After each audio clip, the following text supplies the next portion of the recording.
may look European, but his Y chromosome tells a different story. It shows that what we look like may not really tell us where we come from. And it raises a question mark over the traditional image of Adam. For centuries, artists have depicted him like this, like a European.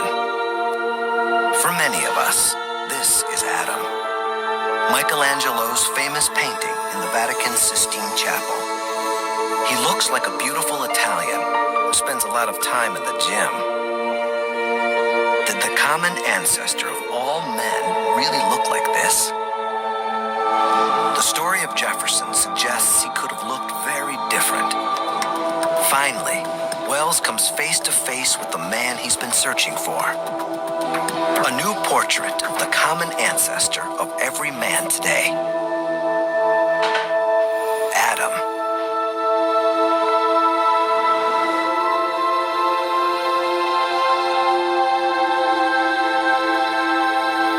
Without the skull, we can't know for sure what Adam looked like. But a combination of genetic evidence, Bender's forensic skills, and cutting-edge computer software suggest he looks something like this. Thousands of years after the Bible, and hundreds of years after Michelangelo, we have a whole new face for Adam. I like the expression. He's got a very forceful look. He's intent on something, maybe taking over the world. You begin to get perhaps an insight into why these guys won out and why this guy's our ancestor. Shalom to the elect. Kal halalim la Yahweh ba'Hasham Yahushai ba'Hasham Rocha Kodash. Double honors to the apostles and elders of Great Millstone who taught me this truth. This is from the G 1504, the word icon, which is the word that's translated to image 23 times, okay? Example for some scriptures before I even go into it, when it says the image of the beast, so it's referring to the image, the likeness, okay? Okay, the likeness is representation. Let me not get too ahead of myself. The word icon here means an image, a figure, a likeness, okay? So when you look at all these images that they portray, they're then saying that the image, the likeness, the representation of Adam, I should say, would be as a so-called white man, which is a lie. They throw those images to throw you off, man, okay? To throw you off believing in the Holy Bible, because I was a big victim of that, man. And I used to have a Bible in my house, and I used to be like, I want to read that Bible. Something about the Bible is just, it was interesting, it was cool. Something about it made me feel like if I read this, I would have like an increased scholarship. But then every time I picked it up, I just thought of that so-called white man. I was like, nah, man, that's BS, man. Because they see what they do, they throw you off, man. They throw you off wanting to read it. Or they throw people to jump into Christianity because, if they're the so-called white man, they'll be super happy, man, that the patriarchs, the prophets, even who in the word indicates Jesus Christ, they have an image that looks like them. Okay? Now, if the word image, an icon, or which is where the word icon comes from, means a likeness, representation basically, then they're definitely lying, man, okay? Because the so-called white man is a devil, okay? So when they put the image and likeness of the people that are as a devil, they're now trying to say that them as a nation, the Edomites, okay, can be a representation of holiness, which is a lie. Which is a damn lie. These Edomites are the devil, okay? In fact, that's what the word devil means, deceiver. And they've deceived the world. They've deceived the whole world. And now they're going to have to do a lot of explaining, okay? Because, as I just said, breaking news, National Geographic reveals true Adam, as they say. Okay? The true Adam, what Adam looked like. And he wasn't a so-called white man according to them. So, as he said, the Sistine Chapel has the image, okay, and he said a beautiful Italian man or something like that, beautiful European, some BS like that, man, okay. But I've been to Sistine Chapel as well. Actually, I've seen those images. This is before I was in the truth, actually, before I'd heard of it at all. And I was hella confounded when I went there to Rome, man. My dad was telling me a lot of interesting stuff about, just some things to do with history pertaining to the time of Yahushua, and I was a bit shook. I was like, because around that time I didn't even know if it was what was true, like if it was all true. I wasn't very certain. I don't really know what to believe. You know what I'm saying? So my dad, he's in Islam. So he's going off, but he's how Jake can be, man. Even in idolatry, he seems to have a lot of knowledge, man. He's Jake, as the brother said the other day. Whether they're righteous or they're going off, they're just the best at it. And it's true, man. Okay. And I myself, I got thrown off, man. Why is so many images of so-called white men? I've seen that image that they portray to say it's meant to be Adam. That's a joke, man. Okay, that's a joke. Because the image and figure and likeness has to be correlated with the whole role. Okay. Oh, by the way, look at one of these definitions, right? Used of the moral likeness of renewed men to the Most High. So how shy is the image of the Most High God? In fact, you will get it here too, in Colossians 1:15. Who is the image of the invisible God, the firstborn of every creature? And that's talking about Yahushua, of course, because Yahushua is the firstborn of all creations. He's the first fruits, and he's the image. He's the representation, the likeness of what? The moral likeness of renewed men to the Most High.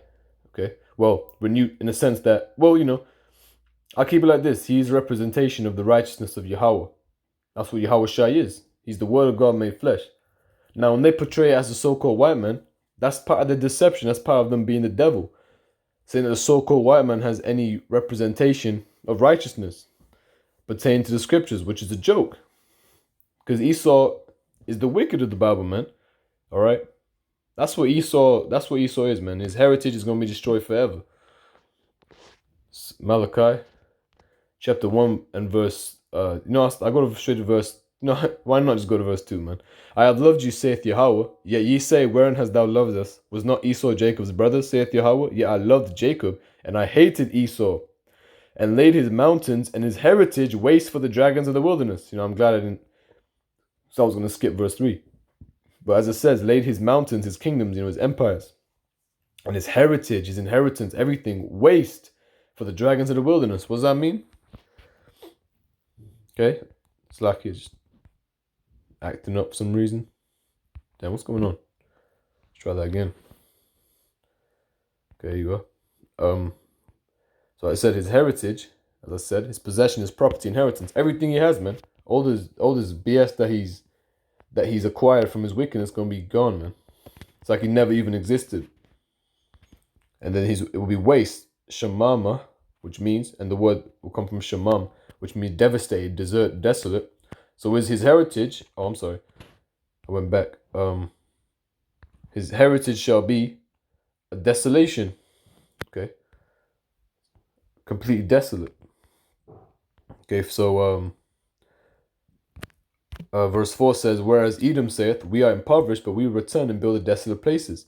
Thus saith Yahweh of hosts, they shall build, but I will throw down. And they shall call them the border of wickedness. What does that mean? That means they're the extremity of wickedness. And the people against whom Yahweh hath indignation forever. See, Yahweh, he can't stand the Edomites, man. Okay?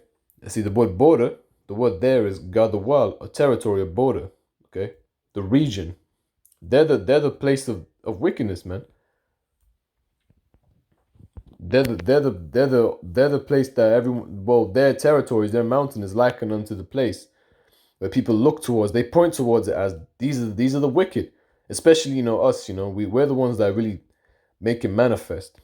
We're the ones that look upon them and say they're the wicked, man. They're the people that rule this world in nothing but wickedness, because the earth is given to the hands of the wicked, as we know. Job 9:24. The earth is given into the hand of the wicked. He covereth the faces of the judges thereof. If not, where and who is he? Okay. Now, we can see now, okay? And one of the ways we can see is by these images, man. Because they're lying. They're lying to you with these images. Genesis 2:7. And Yahweh God formed man of the dust of the ground. That word there for man is Adam. Okay, and breathed into his nostrils the breath of life, and man became a living soul. Alright, so from the dust of the ground came Adam, man. Alright, these Edomites don't portray that image. Because, as we know, Yahweh made man Let's read it. Let's just read it. Genesis 1:26. And Elohim said, "Let us make man in our image, after our likeness, and let them have dominion over the fish of the sea, and over the fowl of the air, and over the cattle, and over all the earth, and over every creeping thing that creepeth upon the earth." So Elohim created man in his own image. In the image of Elohim created he him. Male and female created he them. So after, his own image. So out of the dust, the dust of the ground, the ruddy, which would be ruddy, man. Okay.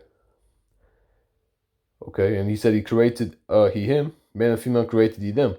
And that word for image there is the word tazalam, which means image. Okay. Likeness or resemblance. So when they portray these images, it's part of them being the damn devil. And now they've got a lot of explaining to do. a lot, man. For all these images. Okay. And just like we bring out a lot, man. Yahushua is described as a so-called blind man. This is a Revelation 1:8. It says, "I am Alpha and Omega, the beginning and the ending, saith the Lord, which is and which was and which is to come, the Almighty." Okay. And as you scroll down, verse 10, "I was in the Spirit on the Lord's day, and heard behind me a great voice as of a trumpet, saying, I am Alpha and Omega, the first and the last. What thou seest, write in a book, and send it unto the 7 churches which are in Asia, unto Ephesus, and unto Smyrna, and unto Pergamos, and unto Thyatira, and unto Sardis, and unto Philadelphia, and unto Laodicea." Okay, and verse 12 says, "And I turned to see the voice that spake with me," which we know is talking about Yahushua. Which we know is referring to Yahushua, which is in which John is turning towards the sea. "And being turned, I saw 7 golden candlesticks, and in the midst of the 7 candlesticks, one like unto the Son of Man, clothed with a garment down to the foot, and girt about the paps with a golden girdle. His head and his hairs were white like wool, as white as snow, and his eyes were as a flame of fire. And his feet like unto fine brass, as if they burn in a furnace, and his voice as the sound of many waters." So as we just read, okay, woolly hair, white woolly hair, and he had brass skin, burnt brass skin. So brass itself, when you actually look at the Old English word brass, brass itself, and let's say modern terminology, brass is copper and zinc, as opposed to copper and tin, which would be bronze. But really, brass really just meant any alloy of copper. I believe it says it here, burnished copper, an alloy of copper. Okay, so that would be a dark brown color, man, if it's burnt brass, because when you heat it up in the oven, it becomes darker. Okay, so he was a dark skinned man, and he's obviously gonna portray the image in many angles. Okay, that's what because Yahushua, I believe we read it. Yeah, we did. Colossians 1:15. The image, okay, he has the image, the resemblance, the likeness of the righteousness of Yahweh, and that would cover all angles. Okay, he's not gonna look like completely different. He's gonna look like his brethren. Okay, especially because he was made like unto his brethren. If you can receive that, and I believe my 2:9 is what. No, hold up. 2:18. I'm sorry. This is Revelation 2:18. "And unto the angel of the church in Thyatira write, These things saith the Son of God, who hath his eyes like unto a flame of fire, and his feet are like fine brass." Okay. So the scriptures explicitly describe him as being a dark-skinned man. Okay. So yeah, that's all I had on that. I just thought that was a good video the brother shared, and as well, it's bringing out how Esau likes to use his technology and whatnot to then conflict with his own previous point of view. You know what I'm saying? Esau is always making you how do I explain it? Like, he'll contradict himself basically. He'll go from one thing and he'll start saying another, but he'll never really create a narrative. It's like what they did with this so-called evolutionary science when they're talking about how Neanderthal DNA is like not found in so-called the dark-skinned black men or whatever. They're just like, they're all over the place, man. Because it's science falsely so-called. The word science simply just means what is known. It's false knowledge. They don't have knowledge. They have knowledge. Actually, I'll try that again. But they hide true knowledge, man. Esau, they have they're the devil, they're the deceiver. So whatever they're giving to you, there's always going to be a form of deception about it. So you can just you can cleave to Esau, but never really have the understanding. And if you really knew who these people were, which is the wicked, then well, perhaps you probably still will join hand in hand with them. But let's be real, man. A lot of people wouldn't. Okay. In fact, the whole world, man, they're gonna rejoice when Esau's out of it, man. Okay. I believe that's in Isaiah 14, man. All right, because you're not gonna be feeling sorry for the wicked, man.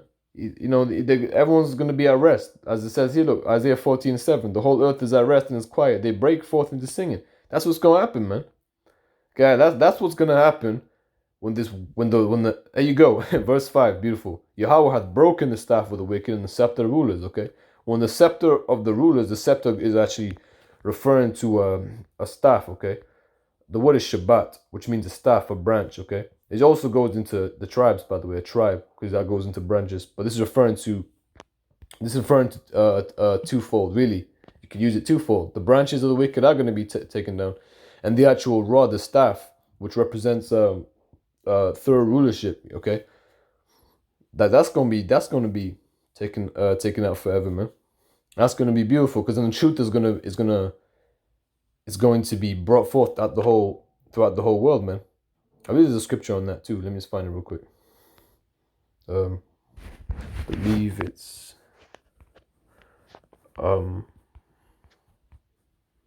there you go. This is Habakkuk 2:14. For the earth shall be filled with the knowledge of the glory of Yahweh, as the waters cover the sea. Okay, so the living waters are going to cover up this whole earth, man. The truth, and it's going to be through the rulership of the Israelites, man. From starting with the elect. Okay, from Yahweh Shai's return. All right, and that's it on that, man. Lord willing, this is edifying. All praises to Yahweh, Bahasham Yahweh Shai, 𝐷𝐷𝐷𝐷𝐷𝐷𝐷𝐷𝐷𝐷𝐷. Double honors to the apostles and elders of Great Millstone who taught me this truth. And peace and salutations to the hopefully elect scattered across all nations of the earth. Shalom.